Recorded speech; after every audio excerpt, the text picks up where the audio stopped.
On Press Perspective today, we shed light on an annual peace forum in the southern resort island of Jeju that also includes the candidates who are hoping to lead the United Nations next.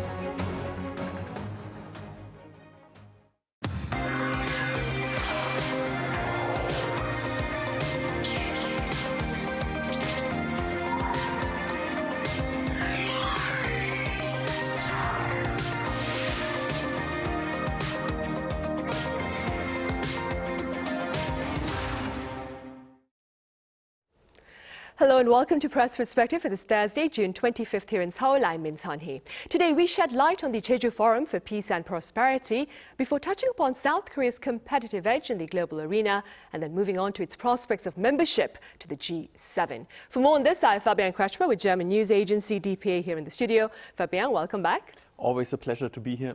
I also have Ruy Valdes with Spanish news agency EFE Spain. Ruy, it's great to have you here. Thanks for the invitation. Fabian, we start with you. The Jeju Forum for Peace and Prosperity marked its second day today, that is Thursday, and before we delve into its agenda for this year, let's begin with a brief background about the forum itself. Yeah, happy to do so. Yeah, the Jeju Peace Forum was first launched in 2001, a long time ago, a quarter century ago, and that was on the first anniversary of the Inter-Korean Summit from 2000, so basically during the time of sunshine policy approachment between North and South Korea.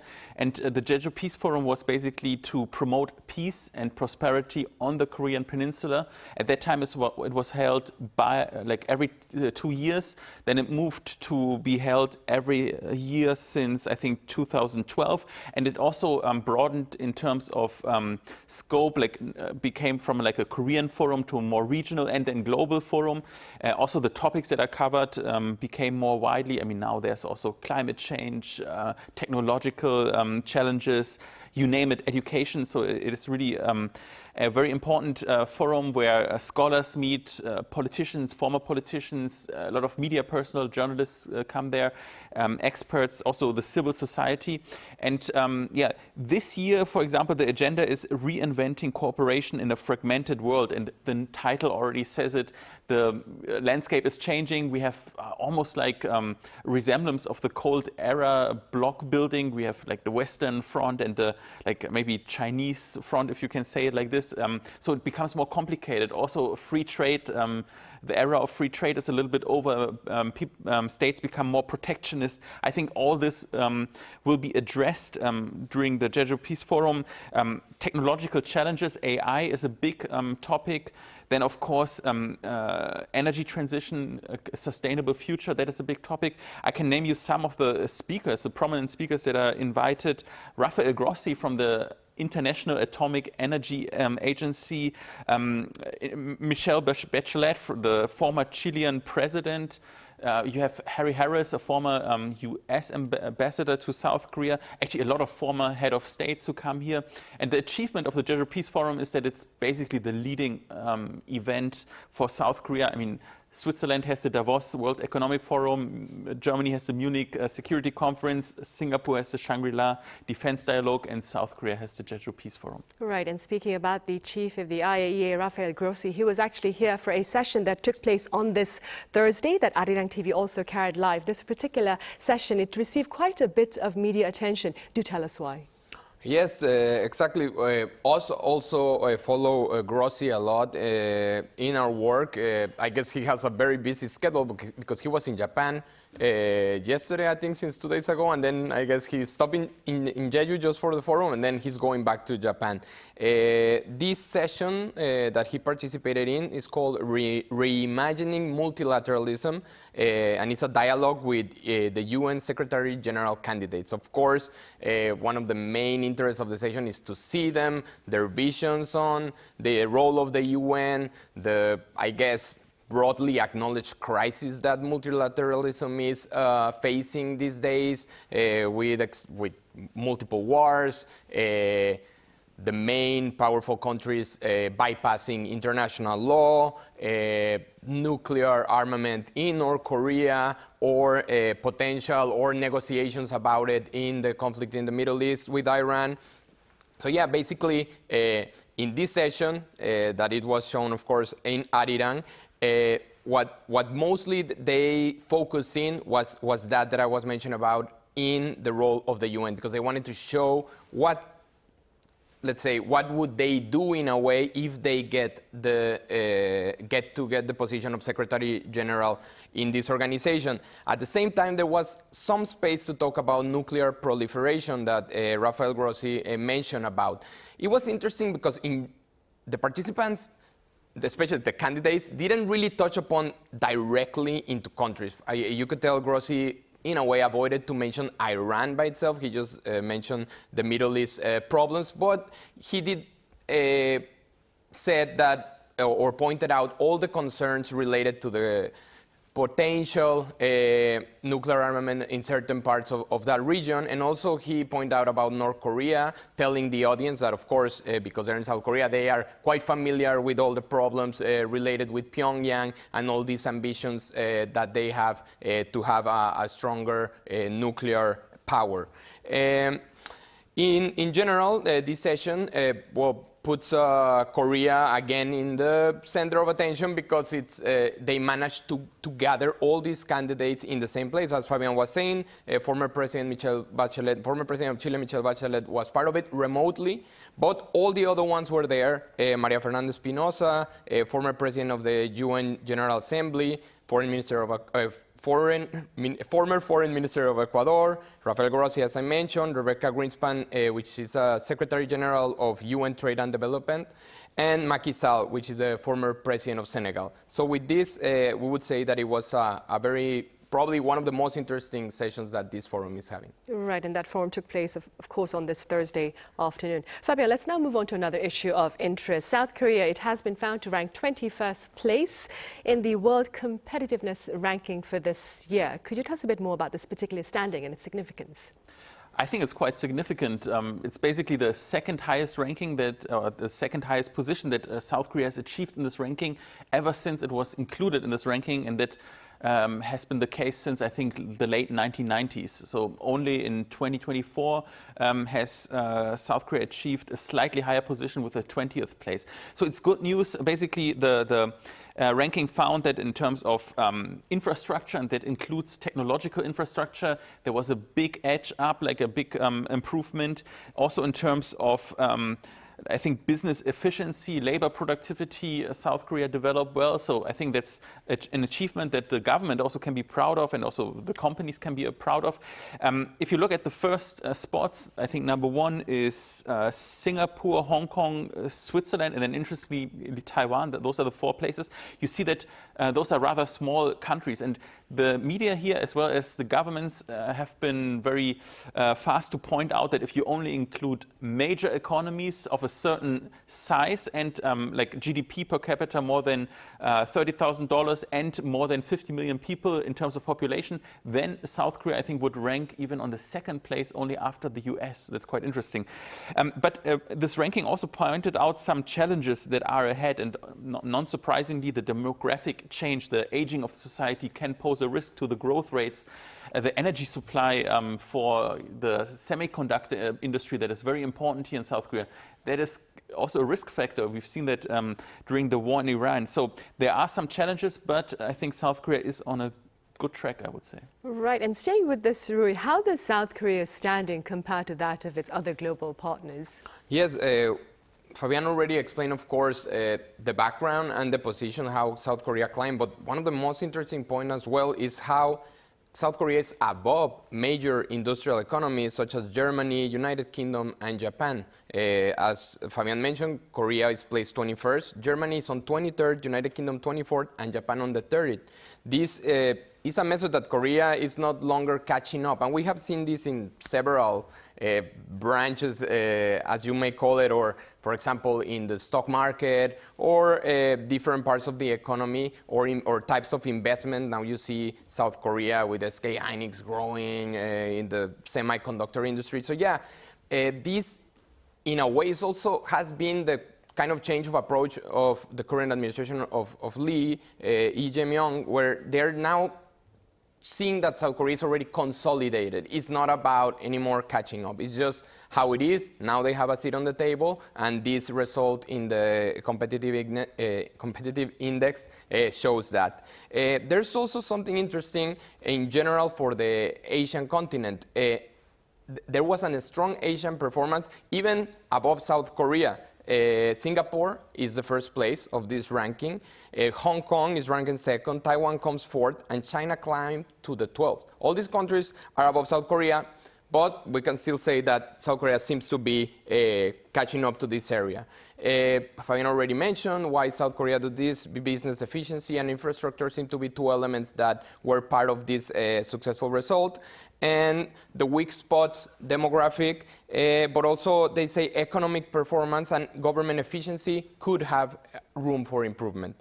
There was a reaction from the president when this index was published, and yeah, he was saying that this shows how Korea is leading in different areas like politics, economy, including semiconductors and defense, culture, and he also mentioned the part of culture, Hallyu, the whole Korean wave, like K-pop. Right, that quite a number of pundits believe the soft power has also raised our standing in the global arena then. Fabian, with regard to partnership on the global stage, there is renewed talk about expanding the G7 to the G8 by including South Korea. What has triggered this latest talk? Well, you can say that South Korea is already a very regular guest at those G7 meetings, certainly this year, last year. Actually, since 2020, there were only, I think, 2 years where South Korea did not join. So South Korea is already participating very actively in those G7 meetings. Why not formalize it to make it a G8 meeting? I would say you can make a strong case for it. First of all, the Indo-Pacific region is the center of gravity, like geopolitically, that's where things are happening.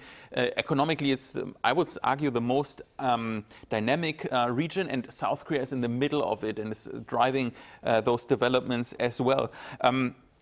South Korea as a semiconductor powerhouse, as a major democracy here in the region, I think it would make sense to include South Korea.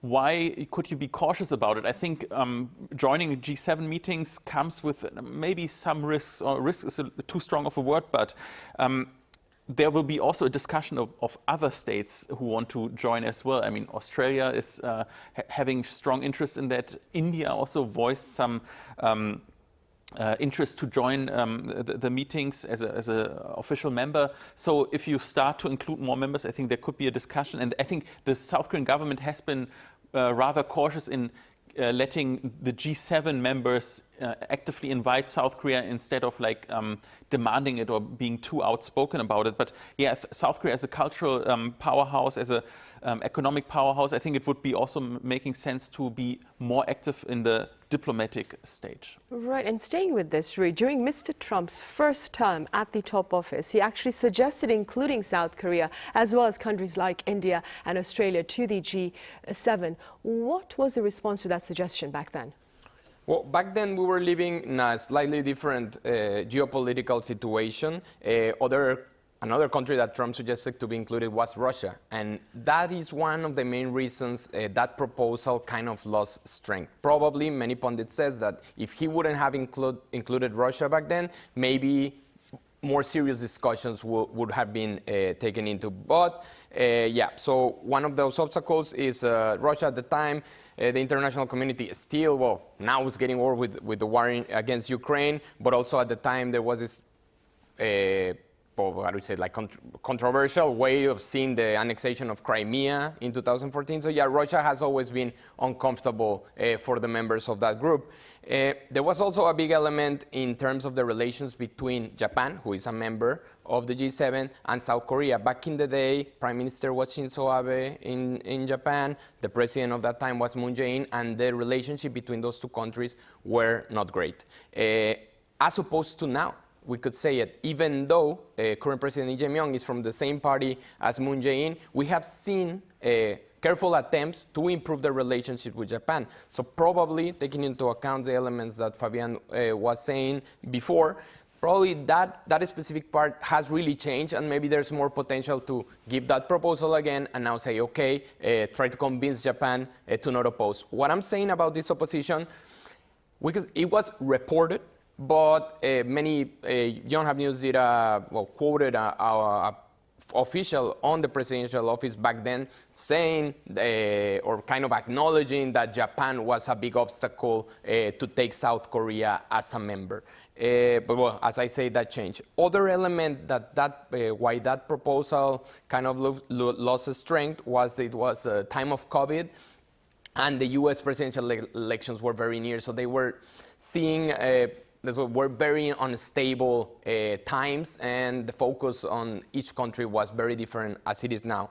This doesn't mean that this could change maybe now. Things are slightly different. They're clearly not stable, but different, so let's see. Right, they are different for sure. Fabian, we have time to touch upon one more story before we end. I'd like to go back to rankings. This is another one. American finance company MSCI, it kept the South Korean stock market within its emerging market category, despite talk about a potential advancement into the developed market bracket. What were the reasons behind this latest assessment, and what has been the Ijeong administration's response? Yeah, actually, that's quite an interesting story because if you look at the economic fundamentals of the South Korean economy, then clearly it has to move up to the developed market bracket. And the KOSPI, the stock index here in South Korea, has been the biggest success story of all the major indexes. I mean, just this year to date, the KOSPI started, I think, with slightly above 4,000 points. Today it closed with 9,000 points, slightly above. I mean, that's, wow. Basically, you made a lot of money if you invested in the KOSPI.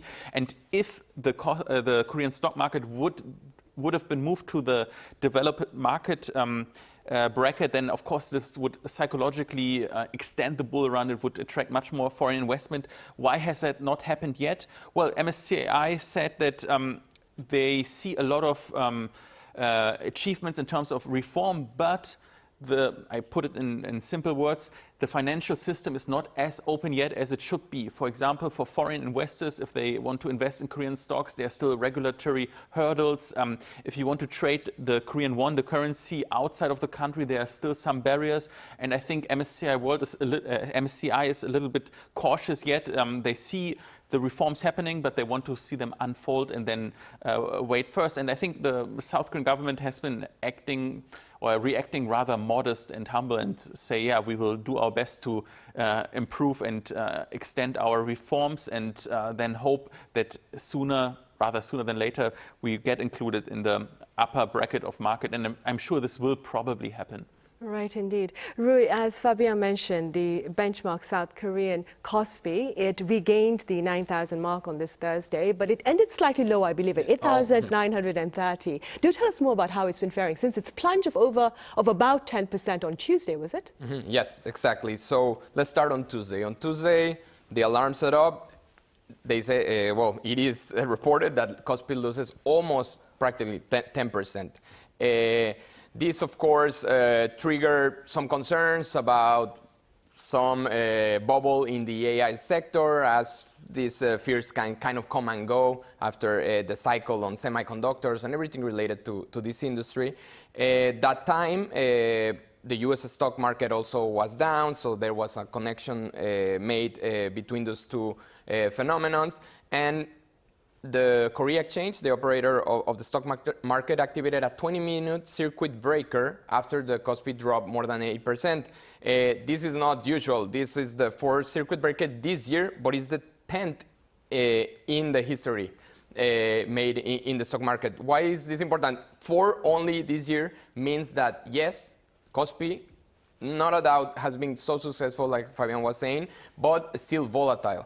You get these curves that are quite drastic, and these things can happen. But then going to Wednesday and today, KOSPI recovered 3% on Wednesday, more than 5% today, and like you say, closing very close to the 9,000 points. And this also related to the successful results with American chip semiconductor manufacturer Micron that gave results that were higher than expected. So there was some kind of relief that maybe this was not really about a bubble in the AI industry. And also, what I would say is the biggest story, at least in South Korea, related to the stock market, is the story about SK Hynix, as I was saying. On Monday and Tuesday, SK Hynix became the company with the highest market capitalization in the whole Korean stock market.